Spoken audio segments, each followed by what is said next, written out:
Bonjour à tous. Voici pour la lecture à la page 144.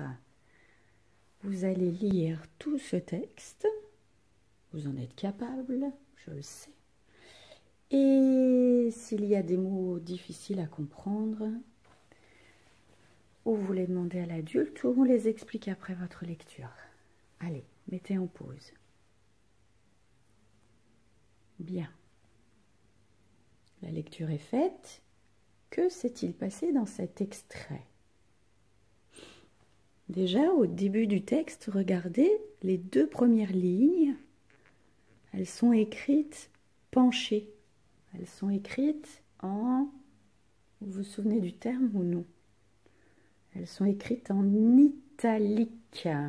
Est-ce que vous vous souvenez, puisqu'on en a parlé dans la classe, pourquoi on écrit en italique?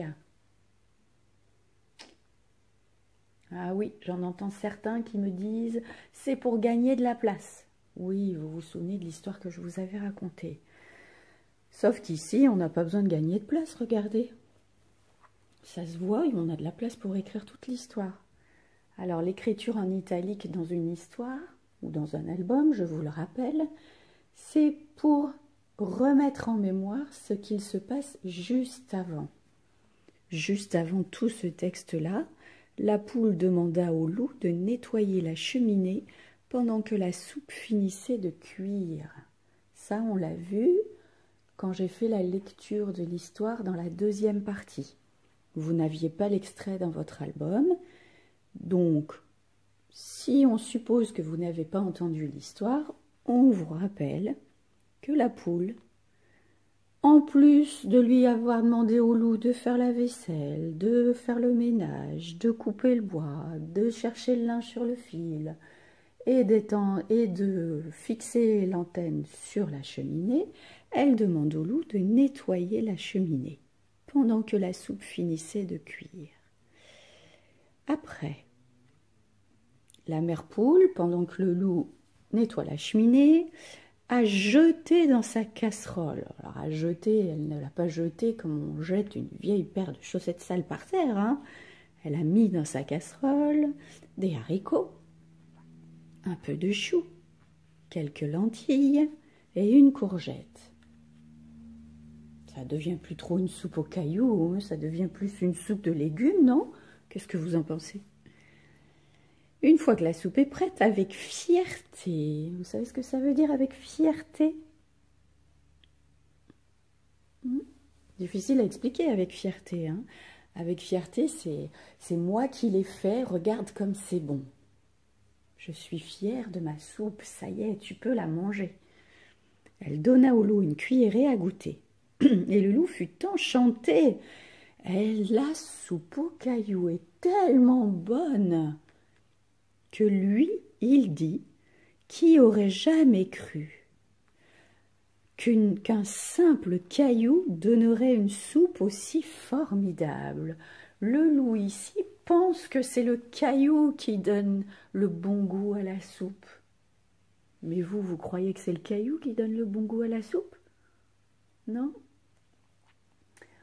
On s'est demandé hier en classe si on pourrait faire une soupe avec du caillou, si vos parents accepteraient que vous fassiez une soupe avec un caillou à l'intérieur pour voir si le caillou donne vraiment le bon goût à la soupe.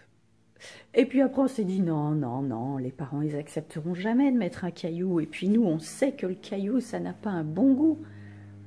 Tout ce qui donne le bon goût à la soupe, c'est tout ce que Mère Poule a mis dedans, bien sûr. Mais lui, le loup, il croit que c'est le caillou qui donne vraiment ce bon goût à la soupe.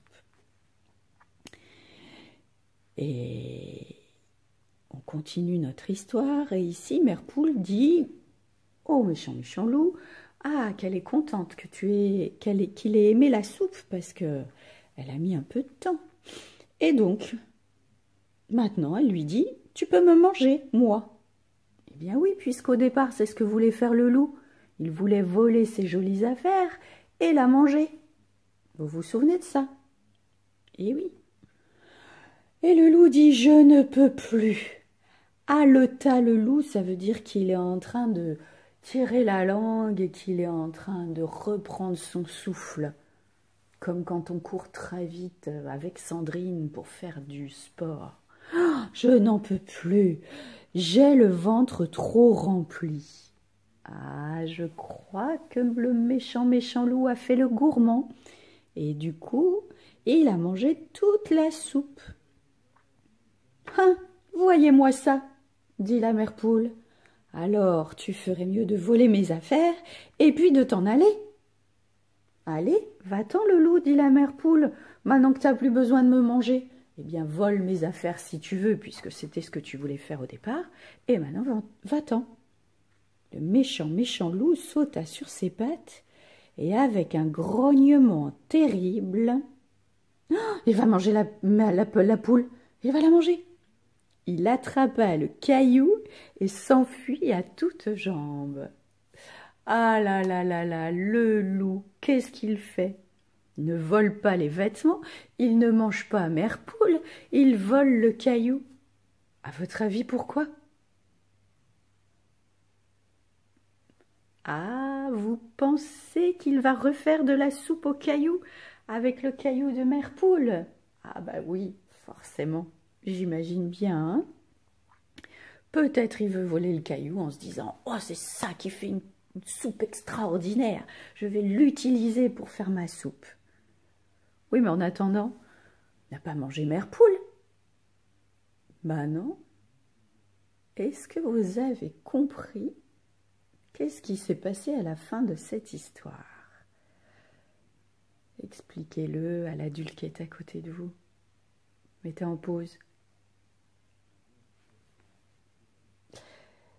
Alors, avant de dire qu'est-ce qui s'est passé à la fin de cette histoire, on va regarder la page qui est en face.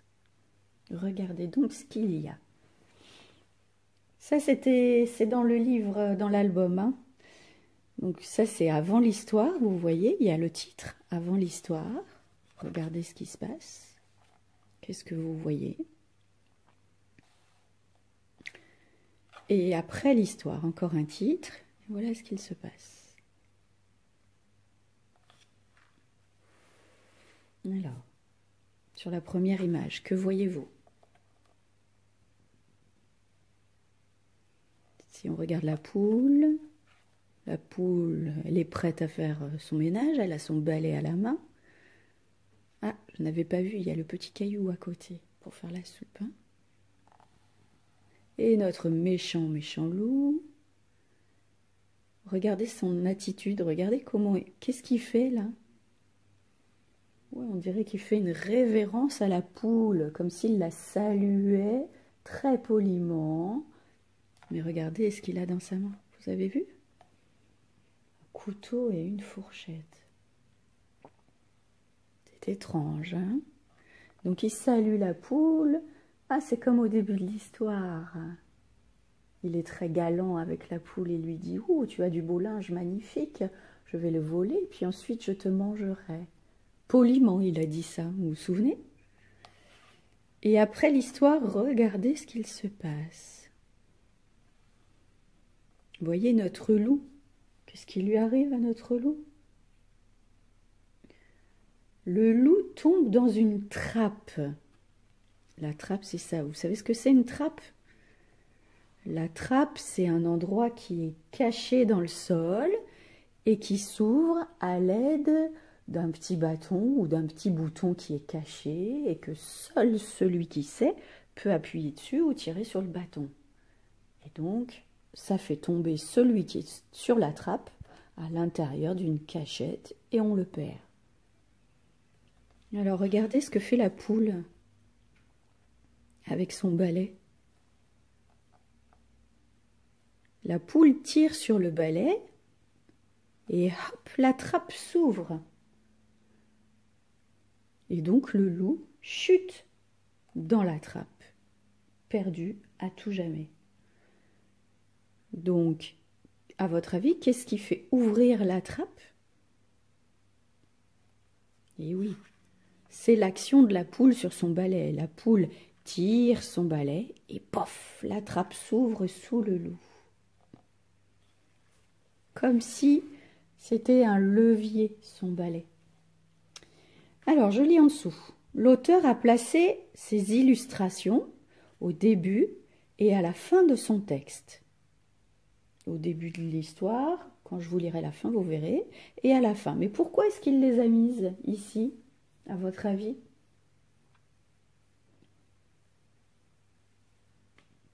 Souvenez-vous, au début, le loup veut manger la poule et la poule lui dit « Oh, je vais te faire une soupe aux cailloux avant que tu ne me manges. Tu veux bien la goûter ?» Oui. Et puis,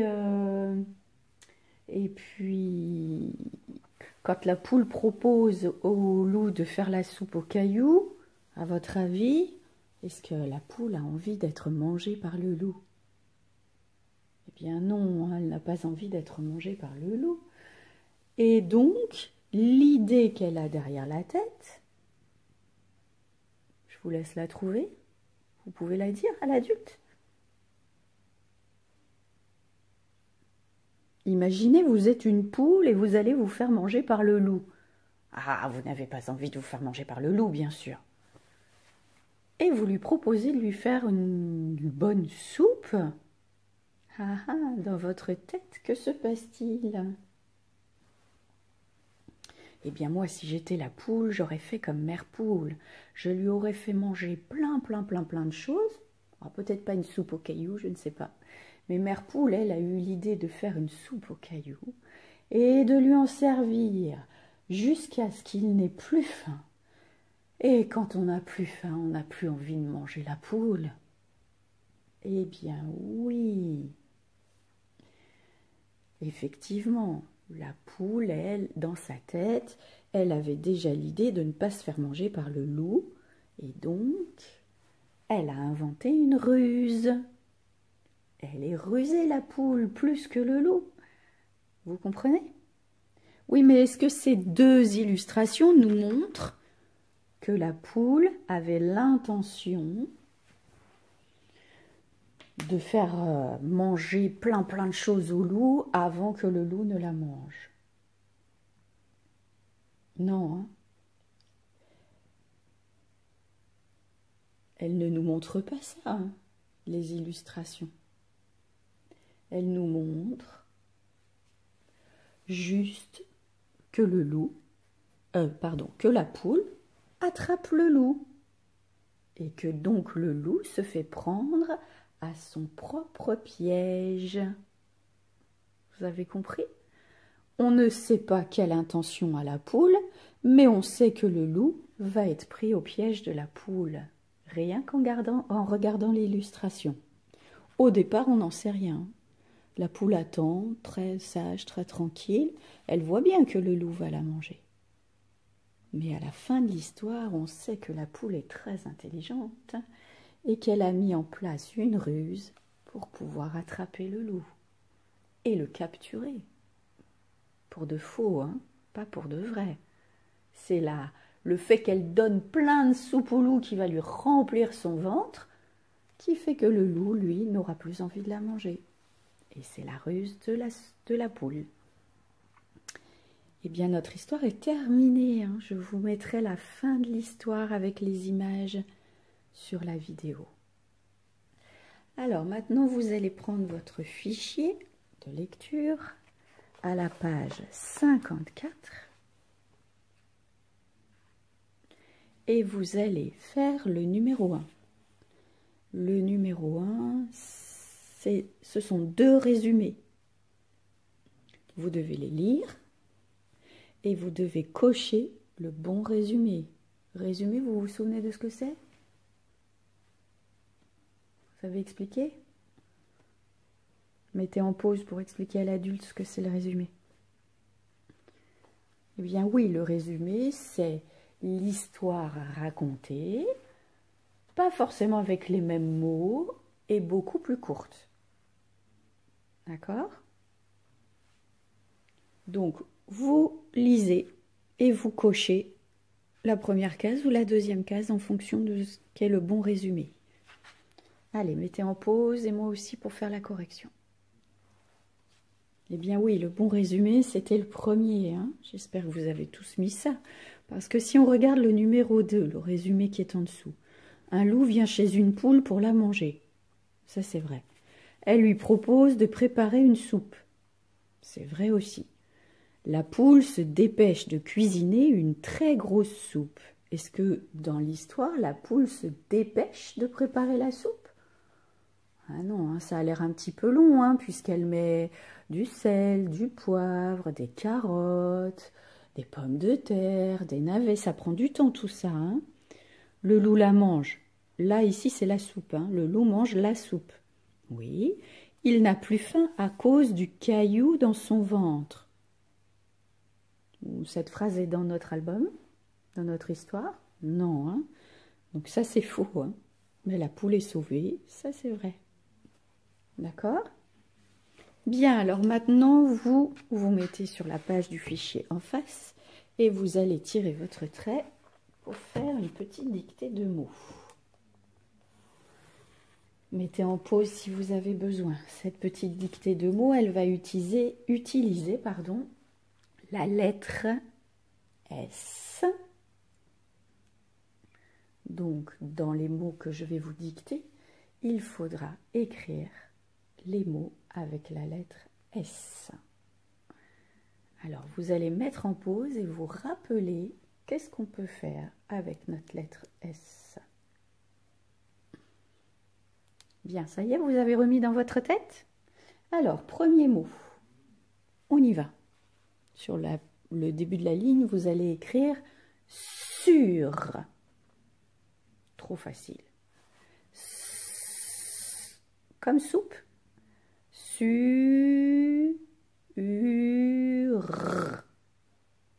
Attention, je n'ai pas dit sur.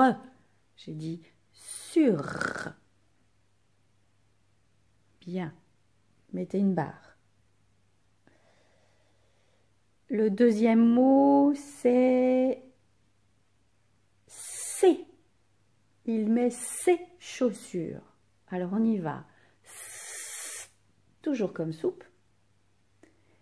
Et, alors c'est le même et que dans les mots les chaussures ou des chaussures. C'est un et qui a deux lettres ici. Attention. C'est. Une barre. Troisième mot. Aussi. Je répète, aussi. Alors le O de aussi, c'est celui qui a deux lettres, comme le O de autruche. O, si. Attention, vous devez regarder la lettre qui est avant le S et la lettre qui est après le S. Aussi. Une barre. Troisième mot, pardon, pas troisième mot, quatrième mot, classe. Comme cochon. Classe.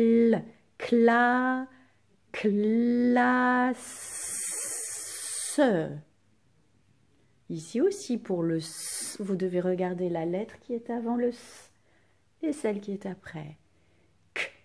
Classe.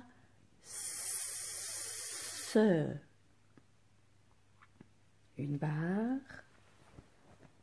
Et le dernier mot, voisin.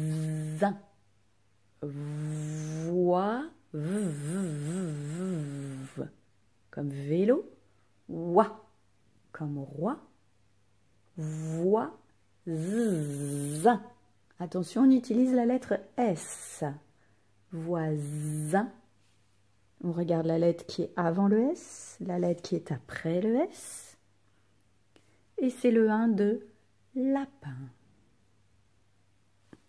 Allez, je mets en pause pour écrire la correction, d'accord? Alors, je n'ai pas écrit la correction, je vais vous le faire en même temps. Alors, sur. Sur. Eh bien oui. Ensuite, on avait C de soupe et le E qui a deux lettres qui est comme dans les chaussures ou des chaussures. Ensuite, on avait aussi, c'était le O de autruche, celui qui a 2 lettres. Et ici, j'entends I derrière. Souvenez-vous, je suis donc obligée de mettre 2 S parce que devant j'ai une voyelle et derrière j'ai une voyelle. Et quand le S est coincé entre 2 voyelles, il fait Z. Et pour ne pas être coincé, ils se mettent à 2 pour être plus fort. Aussi. Classe, on avait le K de cochon. Cl de cochon. Cl. A. Attention, je vais entendre S aussi. Hein. Donc ici, je suis bien obligée de mettre 2 S encore parce que j'ai une voyelle devant, j'ai une voyelle derrière. À 2, on est plus fort. Classe. Et le dernier, c'est voisin. Wa. Z. Ici, j'entends Z. Hein, et derrière, c'est le 1 de lapin. Donc, quand j'ai voyelle, voyelle, si ici j'entends Z, je mets le S tout seul. D'accord? Alors, si vous avez des erreurs, réécrivez les mots correctement, juste au-dessus, il n'y a pas de souci. Et après, vous allez faire le numéro 6. Dans le numéro 6, vous allez souligner les mots quand vous voyez la lettre S.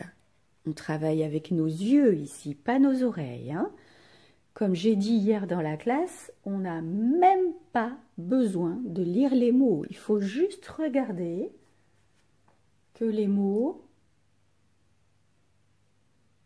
aient la lettre S à l'intérieur.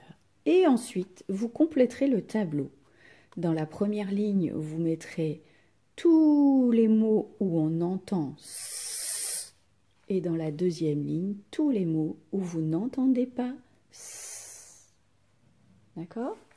Donc, on va mettre en pause tous pour faire, vous, le travail et moi, la correction. Et voici la correction. Alors, nous avons souligné anniversaire, Sophie, Lise, dessert, des fraises, des framboises et roses. Dans la ligne où j'entends S, j'ai écrit anniversaire. Sophie. Dessert. Dans la ligne où je n'entends pas S, j'ai écrit Lise, des fraises, des framboises et roses. D'accord? Vous avez fait comme moi, j'espère. Autrement, vous corrigez, ça n'est pas grave.